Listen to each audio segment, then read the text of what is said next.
Olá, tudo bem?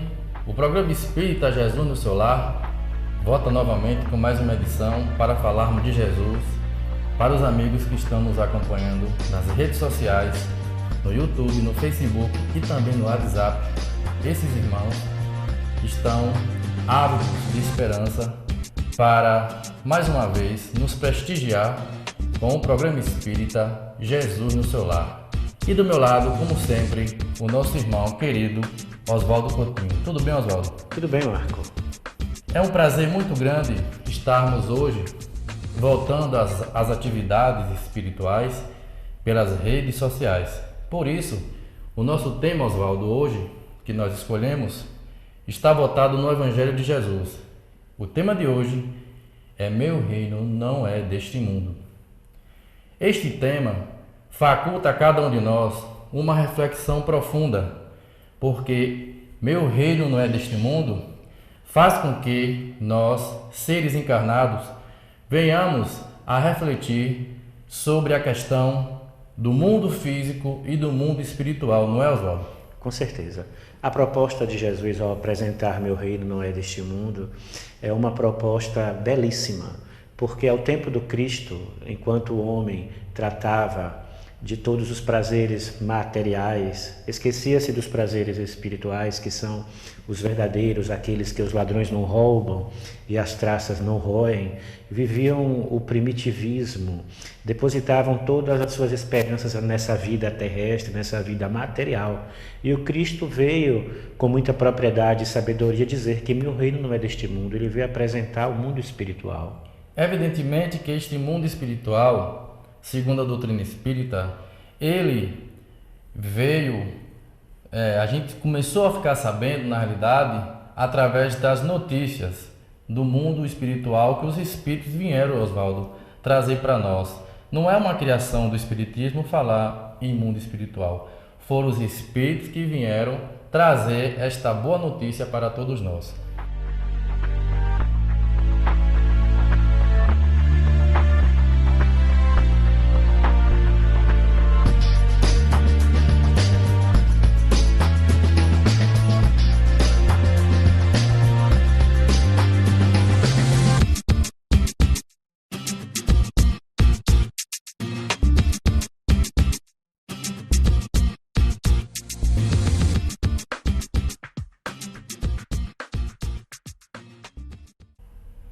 De volta com o programa Espírita Jesus no seu lar, agora no segundo bloco, Oswaldo Coutinho, nós vamos continuar falando sobre meu reino não é deste mundo.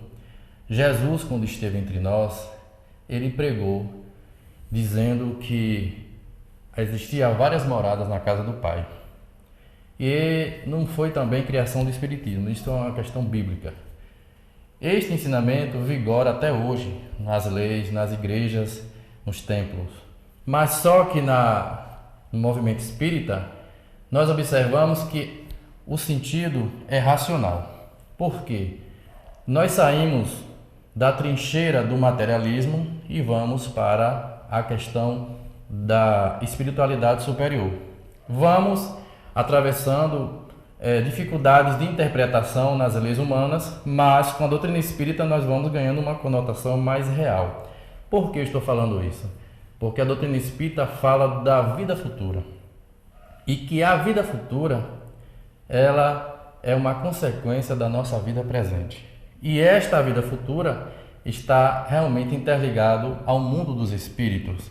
E o mundo dos espíritos é a nossa verdadeira pátria. A Terra, Oswaldo, é uma pálida visão do mundo espiritual.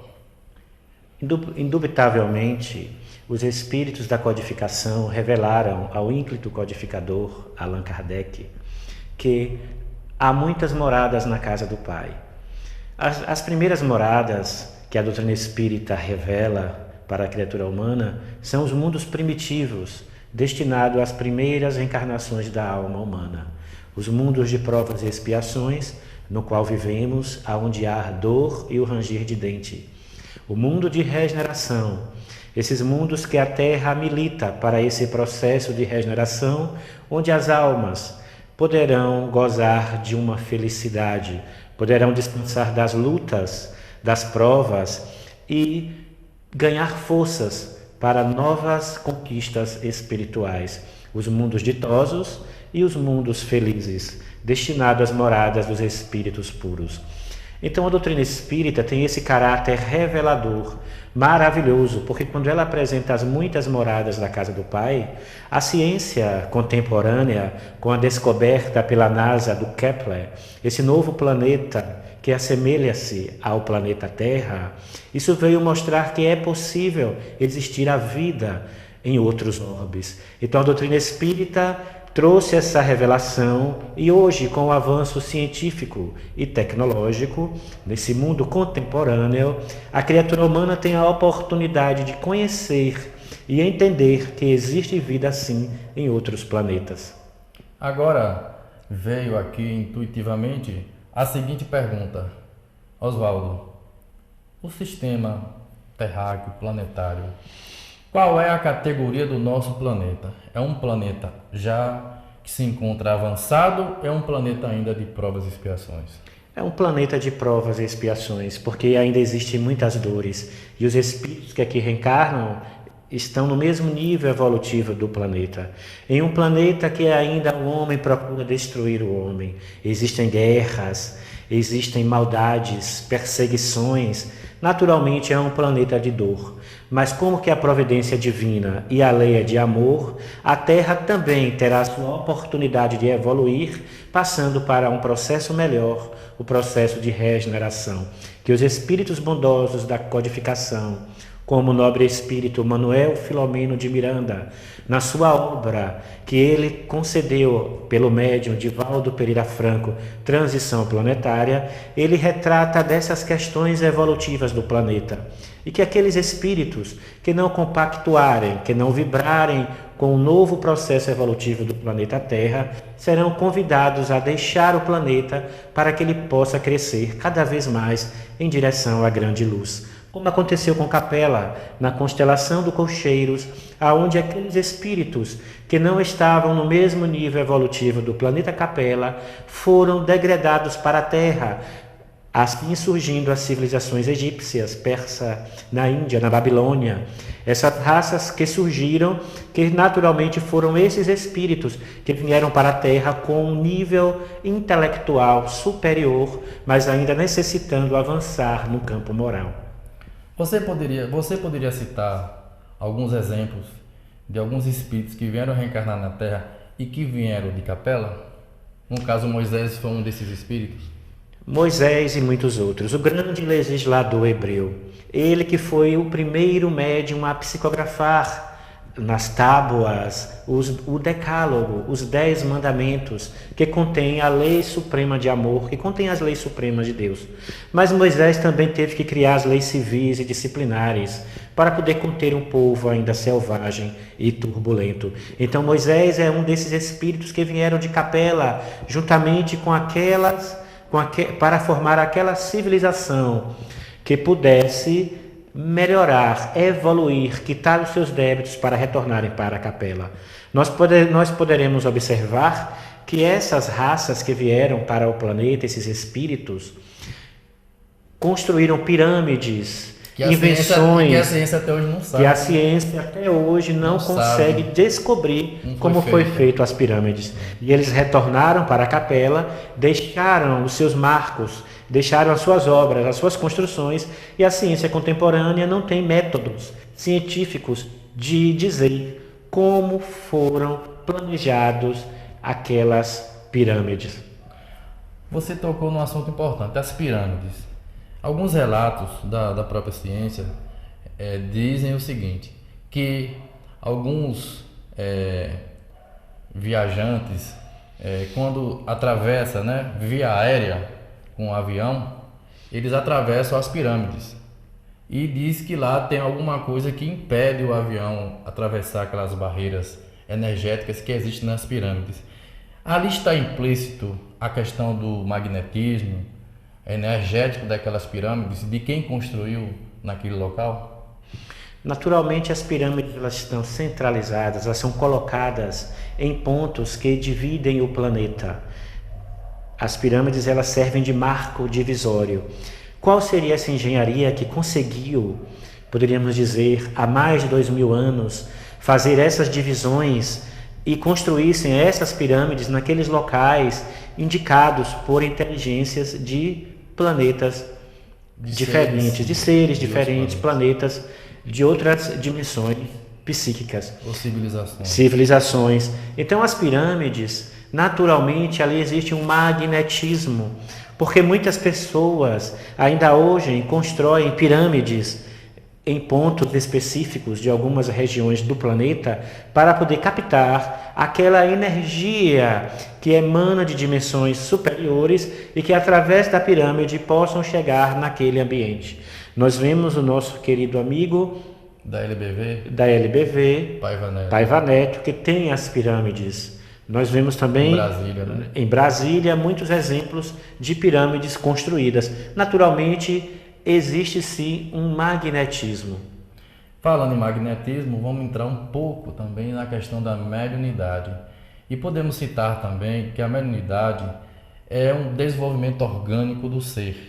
E aquele que observa em si algo diferente, que tem um olhar diferente da sociedade e que percebe em si uma energia que está transbordando, mas não sabe administrar e entender essas energias, você pode estar sendo uma pessoa que nós chamamos de médium. Médium, detentor de energia, detentor do magnetismo, mas nem sempre esses irmãos detêm o conhecimento científico da mediunidade e muitas vezes não tem a questão do desenvolvimento educacional da mediunidade. Muitos chegam nas casas espíritas com alguns tormentos, alguns problemas obsessivos, que na realidade é o reflexo de um passado que já está aparecendo no presente, mas que toma um rumo para a questão da mediunidade, porque muitas vezes nós somos chamados a servir Jesus pela dor. A dor, para muitos, é um remédio. O problema não está na mediunidade. Às vezes os problemas estão arraigados de vidas passadas, mas nós pedimos aos nossos mentores, aos nossos guias, para desenvolvermos a mediunidade na vida presente. E muitas vezes nós somos acometidos através da dor. Mas com o tempo, com o estudo na doutrina espírita, com o trabalho social, com a caridade, você vai desenvolvendo a mediunidade, e a mediunidade pode ser considerado um parceiro para o médium, porque ele vai ajudar outras pessoas e também vai ser beneficiado com as energias dos espíritos superiores, né, Oswaldo? Indubitavelmente, a mediunidade é essa ponte de ligação entre o mundo físico e o mundo espiritual. Allan Kardec, no livro dos médiuns, assevera: todo aquele que sente em qualquer grau a influência dos espíritos é médium. Então todos são médiuns, de um simples arrepio às manifestações de materializações. Então existe um médium psicográfico, o que escreve, o médium vidente, o que vê os espíritos, o médium, o sensitivo, que sente a presença dos espíritos. Então são várias aptidões medianímicas. Uns veem, outros ouvem, outros sentem.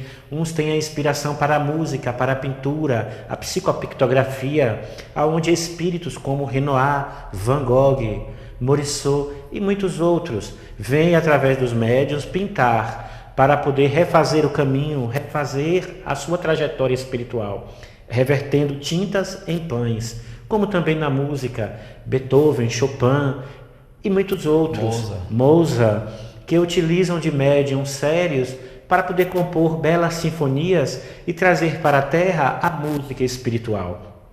Porque eles chegam a asseverar em obras póstumas de Allan Kardec que como poderíamos comparar a música frívola da terra com a música espiritual? E que essa música espiritual reinará na terra, porque irão surgir músicos dignos, com ética, para poder sumir essas músicas frívolas que fazem apenas, trazem muitas vezes ganhar dinheiro, tormentos, e a música espiritual, a sinfonia que corre pelos espaços e que naturalmente traz a cura e traz o bem-estar. E a mediunidade com Jesus, ela é muito abençoada, ela é nobre.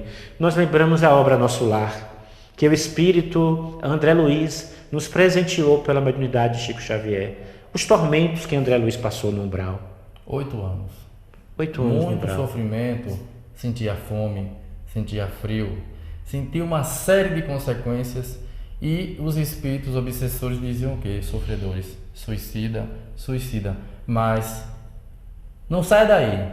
No segundo bloco, no terceiro bloco, nós iremos descortinar mais esse tema. Não saia daí. Obrigado pela sua audiência e já já voltaremos.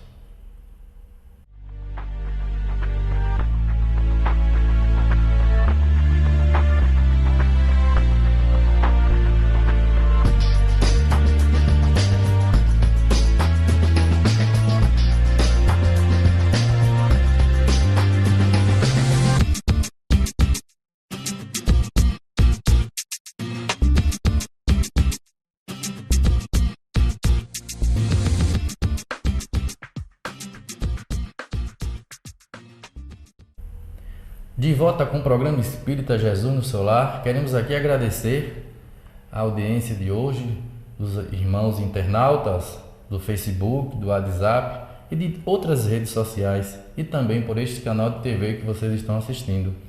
É um prazer muito grande estar aqui do meu lado com Oswaldo Coutinho, que é o nosso parceiro do programa e que o nosso objetivo, Oswaldo, é falar de Jesus, é falar do Espiritismo de forma tranquila, franca e simples. Queremos aqui agradecer a Jesus por essa oportunidade de estarmos hoje fazendo um trabalho ao vivo, viu, Oswaldo? Trabalho ao vivo é diferente, né, do que trabalho gravado. Certeza. E nós queremos agradecer a sua audiência.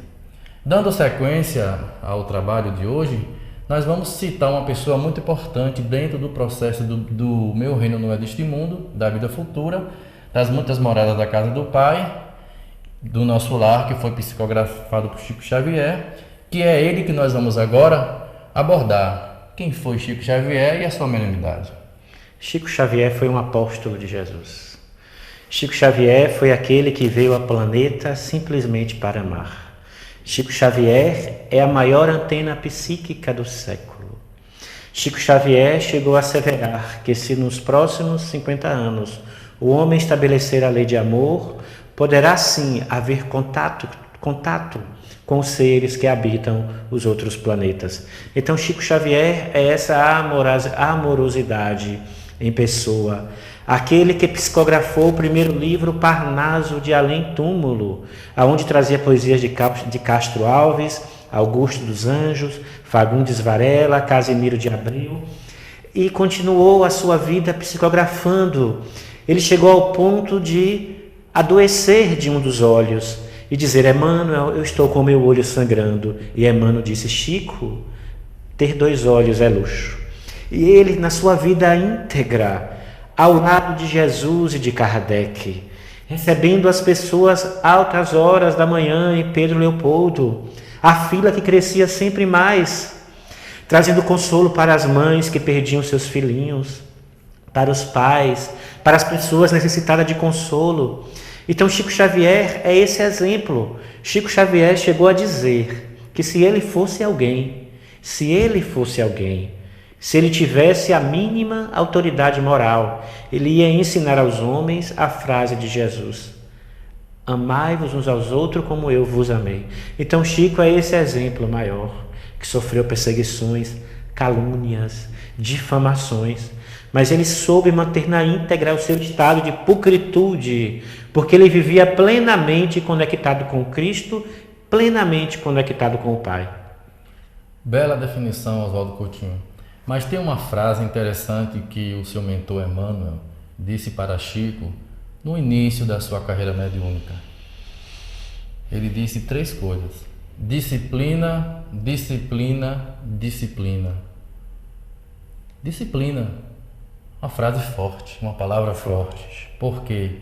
Para assumir a responsabilidade de Chico Xavier, psicografar mais de 400 livros, doar todas as vendas para a caridade, para o bem-estar do próximo, não é para qualquer um.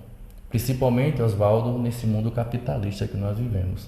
Ele deu prova inequívoca de desapego, de amorosidade, de fraternidade, porque ele trouxe essa missão e desenvolveu muito bem. Podemos também citar aqui, quando ele foi interrogado no programa Pinga Fogo. O que você tem a dizer sobre isso? O Pinga Fogo foi uma beleza. No ano de 1970 para 1971, quando aquelas pessoas queriam ouvir as perguntas feitas a Chico Xavier. E muitas perguntas surgiram sobre a vida futura, sobre a vida em outros planetas, sobre a homossexualidade. E Chico, com muito amor à criatura humana, respondia que a homossexualidade é uma condição da alma humana e que todos têm o direito de escolherem os seus parceiros, que todos têm o direito de manter os seus relacionamentos com quem queiram, mas que mantenham sim a dignidade, a honra, o respeito, a postura, porque da mesma forma que um heterossexual pode ser muitas vezes venal, pode ser um mau pai, pode ser uma pessoa com pensamentos terríveis, perseguidor, mas só porque ele está na condição de hétero, ele será mais privilegiado do que o homossexual aos olhos de Deus? Não. Para os olhos de Deus será julgado a essência, porque sendo a homossexualidade uma condição da alma humana, irá prevalecer sim a sua conduta, a sua postura ética e as suas decisões, as suas opções sexuais. Caberá a ele estudá-las para que nas próximas reencarnações ele possa liberar-se desse conflito. E Emmanuel, esse guia espiritual de Chico Xavier, no livro Sexo e Destino, também assevera que todos serão olhados por Deus da mesma maneira, tanto hétero como homossexual. Então, Pinga Fogo, com Chico Xavier, foi de uma beleza, foi um marco na época, porque as pessoas queriam saber sempre mais, e Chico com muita amorosidade respondia, porque ali do seu lado estava Emmanuel. Tudo que Chico respondia para a plateia era inspiração de Emmanuel. Emmanuel dizia e Chico decodificava no seu cérebro as informações e passava para a turba o anseio de respostas, o anseio de revelações. Então Pinga Fogo foi de uma beleza. E no final ainda pediram para que ele psicografasse uma mensagem. E veio uma mensagem de Castro Alves falando Brasil. Então Chico foi esse médium oceânico que sempre esteve em contato com Cristo desde o seu processo reencarnatório, como narra na literatura espírita, na obra Há 2000 anos, que narra que Chico Xavier é aquela filha de Públio Lentulus e Lívia Lentúlia, Flávia. A partir dali, há o encontro do Cristo com Flávia, e esse espírito Flávia reencarna agora na figura de Francisco de Cândido Xavier. Você poderia dizer para os amigos de casa qual foi a doença que Flávia desenvolveu na época? Flávia tinha a hanseníase, Flávia tinha a lepra. E ao ter o contato psíquico com Jesus, que a curou porque Lívia orava, e o Cristo muitas vezes asseverava, quando Públio Lentulus foi procurá-lo na escuridão da noite, o Cristo disse para Públio: seria melhor, senador, que houvesse me procurado em pleno dia. E eu te digo, agora tua filha está sendo curada, mas em homenagem à tua esposa Lívia, que agora está orando. Então, meus irmãos, muito obrigado pelo programa de hoje. Nosso tema foi Meu Reino Não É Deste Mundo, programa ao vivo. Nós pedimos aqui a atenção de vocês para também acessarem o nosso e-mail para mandar sugestão, né, ou sugestões, que é a.amor.bondade.respeito@hotmail.com. E o seu e-mail, Oswaldo, você lembra? Seu e-mail? É cafocoutinho@hotmail.com. CAF de fada O coutinho@hotmail.com. Você poderá escrever, digitar lá e colocar ideias para o nosso programa, porque a nossa intenção aqui não é se aparecer como alguns acham, Oswaldo, mas é colocar a mensagem de Jesus para que todos possam ter acesso, né? Enquanto por aí tem uns jovens ou outros curtindo bebendo, nós estamos aqui trabalhando para levar a mensagem de Jesus, com todo respeito a esses irmãos. E a maior divulgação da doutrina espírita, como fala o Espírito Emmanuel, também é a sua divulgação. Então, a nossa função aqui não é criticar, não é falar mal de ninguém, e sim ajudar o tempo que nos resta, né, que nós não sabemos o dia que vamos desencarnar, mas deixar aqui o alento, a notícia, asseverar para todos os irmãos espíritas e não espíritas que o nosso objetivo aqui é falar de Jesus. Muito obrigado por hoje e até o próximo programa.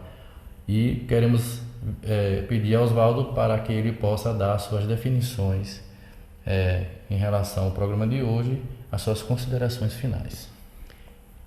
Nós gostaríamos de agradecer a oportunidade, mais uma vez, de eu estar participando deste programa, falando de Jesus, falando do meu reino não é deste mundo, mostrando à criatura humana que a vida não passa apenas na terra, e que existe sim vida fora da terra, e que o homem possa compreender e amadurecer para galgar novos horizontes em busca do Criador.